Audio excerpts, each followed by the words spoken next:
This is KOOP HD1 HD3 Hornsby, radio for people, not for profit. Welcome to Volumes, the Austin Public Library radio show. Each week, we explore how your library is more than books. The library is knowledge, technology, and inspiration for our community.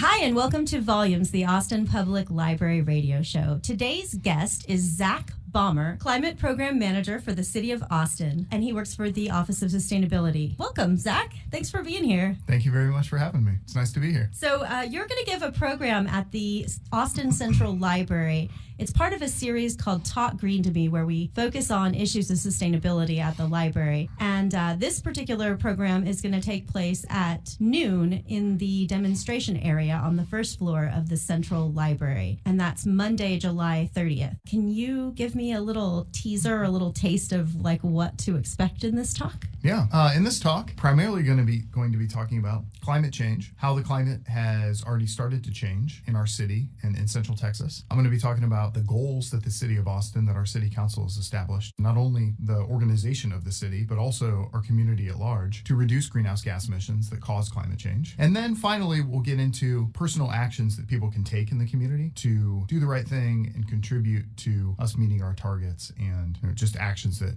create overall benefits for the environment related to climate change. That sounds like an awesome presentation. Tell me a little bit about your background and how you came to do programs like this at the library and to work for the Office of Sustainability. Yeah. So my background, I grew up in Indianapolis, Indiana. I studied chemical engineering at Purdue University, and most chemical engineers end up working in the oil and gas industry or working in the petrochemical industry. And during college, I figured out that I didn't want to do that I wanted to work on positive environmental initiatives. So my first job out of school was in Houston, actually, working on cleaning up environmental contamination and cleaning up contaminated groundwater, soil, basically working on sites that had become a mess because of industry and because of human activity. Over the years, I ended up living in San Francisco and finding this business school called Presidio Graduate School that was focused on how to make business the driver for change and the driver for sustainability. I started at that program in 2006, and if folks can remember back, I think it was the year 2006 that Inconvenient Truth came out. Yep. So Inconvenient Truth was the film with Al Gore that sort of brought climate change to sort of like the forefront of the environmental conversation. So for me, that was exciting. It was exciting to learn about this issue and this problem. It was exciting for me because I had specific,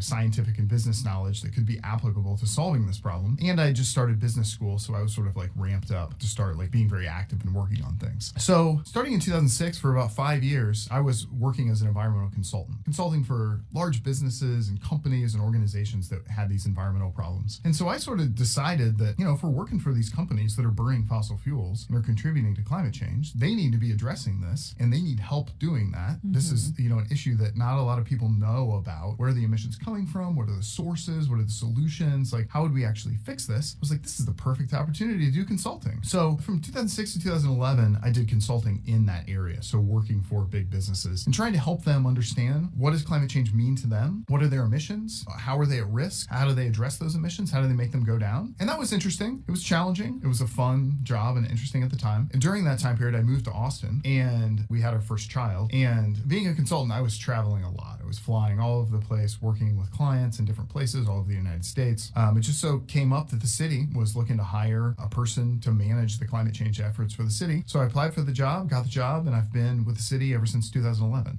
My job is in the Office of Sustainability, and my primary task is to sort of work in between policymakers and our community and our organizations within the city to understand, the scientific basis for how are we creating impacts and how are we contributing to climate change, and really what do we do about it? How do we reduce those emissions? How do we avoid catastrophic climate change in the long term? And how do we make, smart sort of science, truth, reality-based decisions that are effective and cost-effective and efficient and work for everyone in the city equitably? Because this is, fossil fuels are in every part of our life. They are, Yeah. they're in this room. That's how I got here. It's, making the electricity go. I mean, it's all around us. And getting rid of fossil fuels is not a simple, straightforward thing. Right. And I think people think like, oh, well, the government will fix this for us. And there's a lot more to it than that. I mean, everyone needs to be aware of climate change and how it affects them directly and how it affects the entire community. So what are some of the really key things that you think maybe people need to be made aware of that maybe they're not yet aware of? And then also following up on that, some steps we can take to work on that. Well, just like you hit on, an important thing that I've really come to understand working at the city on this topic is that it's true. The government can't just fix this.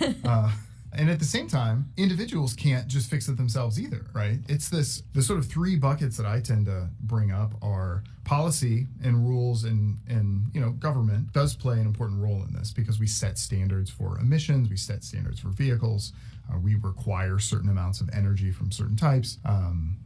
Those are government things. The second one is technology, right? Because fossil fuels have sort of created sort of the boom in technology over the last 150 years since we've started using fossil fuels as humans. But, because we have to continue to move around our cities, we have to continue to have electricity, new technology that replaces the old technology is key. So, some of these things we can only sort of move as fast as the technology changes because people aren't ready to just give up cars and start moving around Austin without vehicles. Like, that's not a choice. That's not, people aren't going to do that.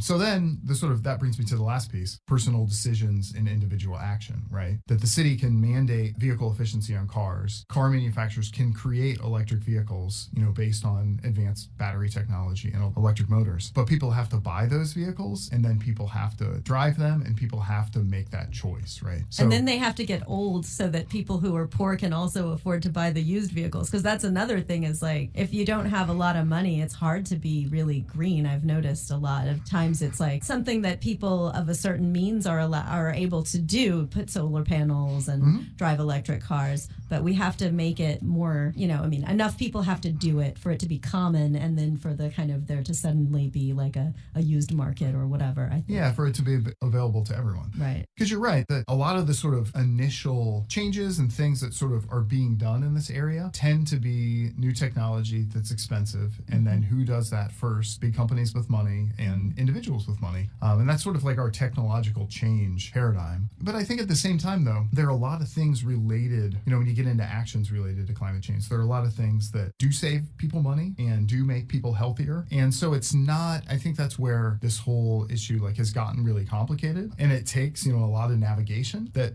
buying the electric vehicle certainly at this point would cost you more money if it's a new vehicle. But at the same time, similar transportation action that someone could take would be to ride a bike on a trip, instead of just leave your car at home and ride a bike or walk or take public transportation. And in all three of those cases, those things save people money and typically make people healthier. So, it's this choice of economics paired with the environmental decision paired with the time you have available. Yeah, so it's not always straightforward. Absolutely. So when we think about actions that folks can take to reduce their impact on climate change, we've sort of taken this approach. We took this approach in the climate plan, the Austin Community Climate Plan that we created that was council mandated. We created this plan in 2014 and 15. We took this approach where we looked at what we call them personas, but they're essentially just really looking at this problem from the individual standpoint because we're all in different economic situations. We work in different places. We live in different places. Our houses are different ages. Some of us rent, some of us own. And just trying to say everyone should recycle, or everyone should have solar panels. It's not that simple. And for certain people, certain actions are good ones to take. And for other people, certain actions aren't possible or aren't practical. And other things are practical. So it really takes kind of a customized approach, I think, for each person to figure out, where are you in your life and your situation, and what are the things that you can do that help make your life easier and help make your life better. Because that's another thing that we've really learned over time that I think in the sort of beginning of this environmental movement related to climate change that people kind of thought people should give up convenience for doing the green thing. or you should have some trade-off related to an environmental choice. But there are a small group of people in Austin and in this world that are willing to like give up convenience or give up quality for green or give up some, performance. But most people aren't. Like most people, want efficiency and want things that are practical and want things that are cost effective. And those are the things that matter to them, getting to work and back, educating their kids, like doing all the things that all of us care about. And yeah, what's easy, what's able to be accomplished. yeah, and people aren't going to do things that are completely extraordinary or completely like undoable or unmanageable. So tailoring things so they help people get the things done that they want to get done in their life, and then also can create environmental benefits, I think is the key. Yeah, it's nice to, like you said, there are a lot of different options. It's kind of nice to know what the options are. Maybe I need to have my car so that I can take my daughter to school, but maybe, on the weekends, maybe we stay home or ride the bus or ride a bike, or I don't know. There's like trade-offs, like you say, and it doesn't all revolve around transportation. But although that's a big concern is definitely getting from place to place. Well, but like you said, and transportation is an easy example to think about because we all have to get around so much. But the major sources of emissions are using electricity and natural gas to heat and cool buildings and for lights and equipment and computers and all that stuff. So there's actions that all of us can take or not take in that area. Then there's transportation because we use fossil fuels, gasoline and diesel to move us around. And then there is most of the other emissions are related to materials. So it's the things we buy, the way we dispose of things, the way we reuse things. Plastics, electronics. Food. Oh, food waste is a big deal. I was so excited when I got my compost bin because I'd been composting, in my yard for years, but I now finally got it in my neighborhood, and it's very exciting.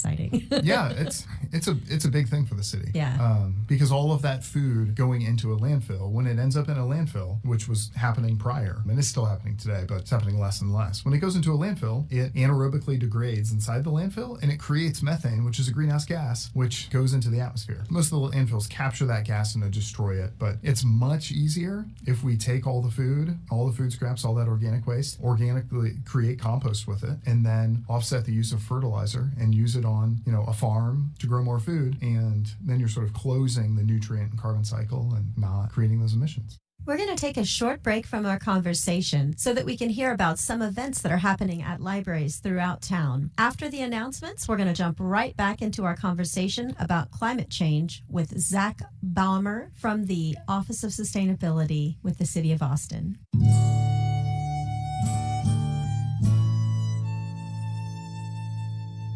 My name is Blair Parsons, and I'm a librarian at the Central Library.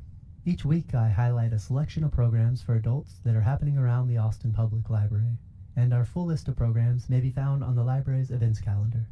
Thursday night, July 26th, the Ruiz Branch Library will host the Service Corps of Retired Executives who will lead a workshop on writing a winning business plan and starting a small business successfully. The workshop will address the myths and realities of entrepreneurship and how to plan for success. The Small Business Development Workshop is from 6:30 to 8:30, Thursday night, July 26th at the Ruiz Branch Library. Monday, July 30th at noon, the Central Library and the City of Austin's Office of Sustainability will host Local Action on Climate Change, presented by Zach Baumer, the Climate Program Manager for the City of Austin. Stopping climate change starts at home. A changing climate endangers what we love about Austin in the form of increased extreme events like flooding, wildfires, and droughts, in addition to the rising number of days each year that hit triple digits. But the City of Austin is taking action.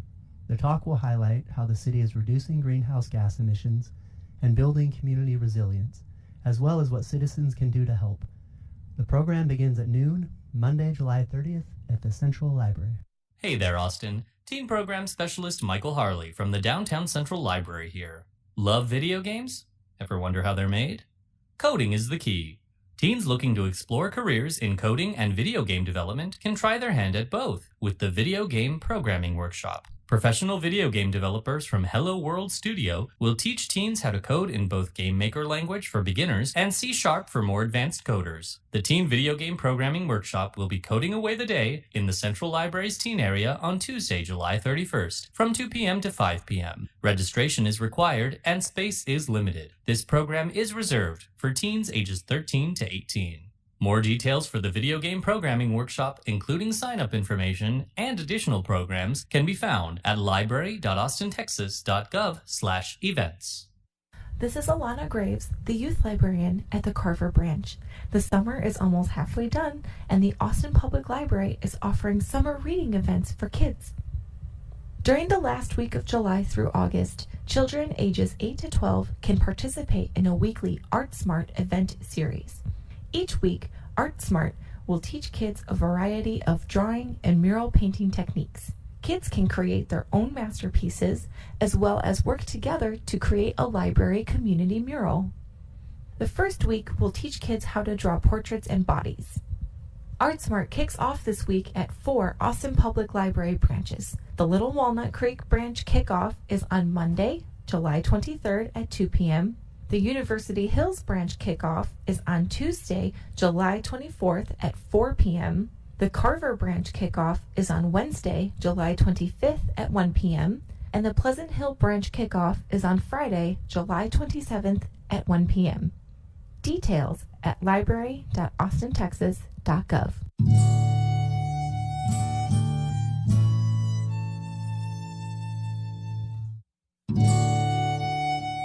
You're listening to Volumes, the Austin Public Library radio show on Co-op 91.7 FM and KOOP.org. Radio for people, not for profit.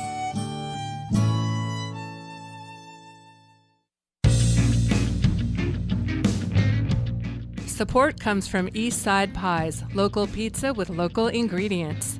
3 locations around Austin: East Side off Rosewood, Airport and 53rd, and Anderson Lane. Take out or eat in.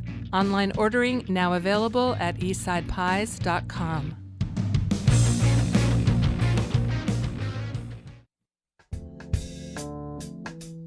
Support comes from Lincoln Pen Gallery's I Found You, an exhibit featuring the work of 5 artists on view July 6th through July 29th.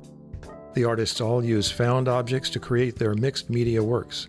These works explore humor, whimsy, dreams, and our connection to nature. Opening reception Saturday, July 14th, 6 to 9 p.m. Lincoln Pen Gallery is located at 2235 East 6th Street, Suite 102. Hours are 11 a.m. to 4 p.m. Friday, Saturday, and Sunday. More at linkpenart.com. This is part 2 of my conversation with Zach Baumer, who is Climate Program Manager for the City of Austin. And this is a conversation about the city's commitment to reducing greenhouse gas emissions and building community resilience, as well as what Austinites can do to help with climate change. Zach Baumer is going to be giving a Talk Green to Me workshop at the Central Library at 12 noon on Monday, July 30th. Here's the second part of our conversation. So what other things should people be mindful of in their day-to-day life, like simple things? Obviously, choosing to compost, that's one example. Choosing to use alternative transportation when you can. We talked about that. Yep. I don't know. Do you have any other sort of suggestions for somebody who's maybe trying to make an effort to be more sustainable in their day-to-day life? Yeah, you hit on a lot of The them. major ones. Yeah, well, and then you said solar panels too. That's a big one. Yeah, so with electricity, we're very lucky to own and control Austin Energy, because Austin Energy, being guided by our city council as their board of directors, they are forced to make the right environmental decision and really be a leader across the country in the decisions they make as a power utility. So, energy conservation is important, just turning off lights, using LEDs, like being conservation and becoming as efficient as you can. Managing your thermostat temperature, when you have to replace an appliance, replace an air conditioner, making sure you have the most efficient one. So that's sort of on the use side of electricity. But the second part of the equation is where the electricity comes from. So, if you own your house and have the money, getting solar on your house is great. If you don't, Austin Energy has the Green Choice program, which is 100% renewable energy, or they have community solar, which is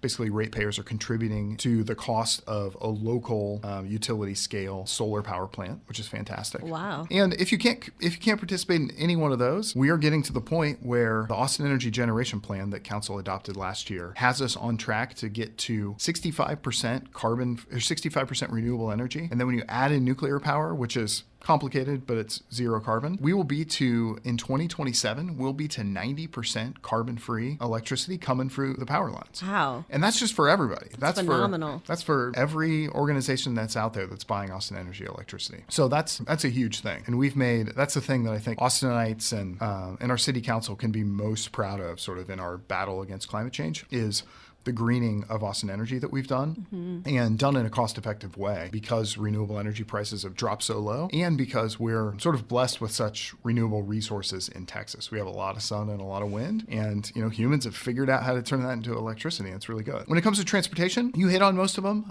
The key thing is just leaving the gas-powered vehicle at home. Any way that we can eliminate gas-powered vehicle trips, whether it's in a hybrid or a plug-in hybrid or an electric vehicle, if you have to drive in a car, and if you don't, then using public transportation is obviously a great option. Doesn't work for a lot of people, but it is a great option if it can work for you. And then eliminating as many trips as you can through biking and walking we know it's hot in Texas. But like this last weekend, my daughter takes piano lessons, and it's about a mile and a half from my house. And it's really easy to just get in the car and be over there in 5 minutes. But we got on the bikes and rode our bikes over to the piano lesson and rode the bikes back. And, we got exercise, we got sweaty, we got hungry for lunch. And, even though it was just 3 miles that we avoided in the car, that's gasoline that we didn't burn. And so that was a win-win for all of us. My daughter really enjoyed it. She had a lot of fun. It's bonding time too. That's that bonus. Yeah, it was fantastic. So that's just one example of even the smallest trip, leaving the vehicle home creates benefits. And then, like we talked about earlier, the last category is everything related to materials. So it's reducing the amount of stuff that you need to buy first. So if we can just buy less stuff or buy reused stuff, that's great.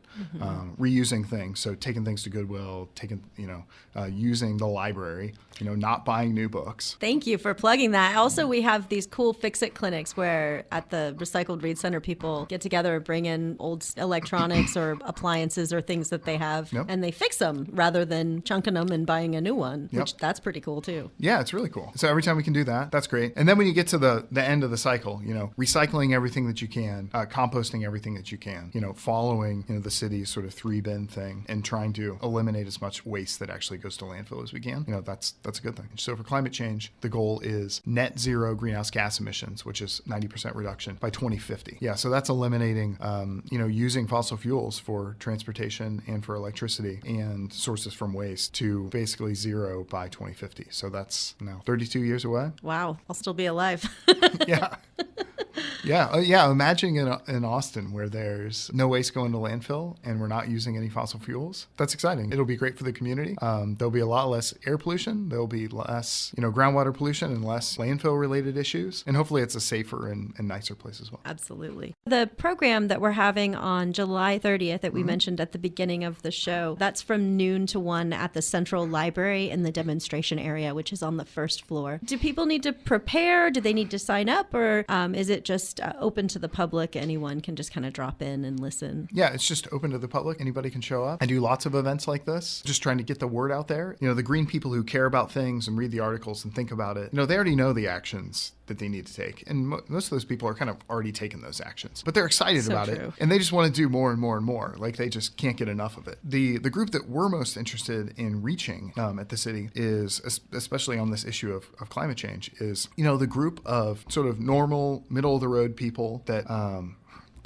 aren't severely green and are thinking about solar panels every day. And they're not the people who are denying that climate change isn't happening and want to put their head in the sand. They're the people who are going to work, that are living their lives, that believe in science, that want to contribute to making a difference and want to contribute to, a positive, healthy community for them and their families. And they just may not know what to do. They may not think about environmental things as their top issue, but we try to, really connect with those people and help them understand that you can do a lot of this stuff and it doesn't have to be about climate change. You don't have to call yourself green or call yourself a tree hugger after you do these things. It can be called eating healthy food. It can be called, getting good exercise. It can be called, saving money on your utility bills. I mean, these are all things that are common to all of us and will make our community better. So we're really just interested in engaging with as many people as we can that share those common values and really want Austin to be the best place that it can. Thank you so much. I think you just summed it all up in a lovely nutshell. So I just really want to thank Zach Baumer for coming in and talking to us today. Once again, the program about climate change in Austin is at the library on July 30th from noon to 1 p.m. And there are details about it at library.austintexas.gov/talkgreen. Thanks, Zach. Thank you very much. That concludes my interview with Zach Baumer, who is the Climate Program Manager with the Office of Sustainability. That's part of the City of Austin. All right, well, that's the end of our show today. Thanks so much for listening. Talk to you next week. Thanks for listening to Volumes, the Austin Public Library radio show. Special thanks to our producer, DJ Harris, and to the musicians who composed and performed our original theme song, Andrew Noble on violin, Kirk Duvall on guitar, and Mike Wheat on percussion. And thanks to you, our listeners. Volumes, the Austin Public Library radio show, airs Wednesday afternoons at 2:30 on Co-op 91.7 FM and KOOP.org. If you catch us mid-show, full episodes and other details can be found at library.austintexas.gov/volumes.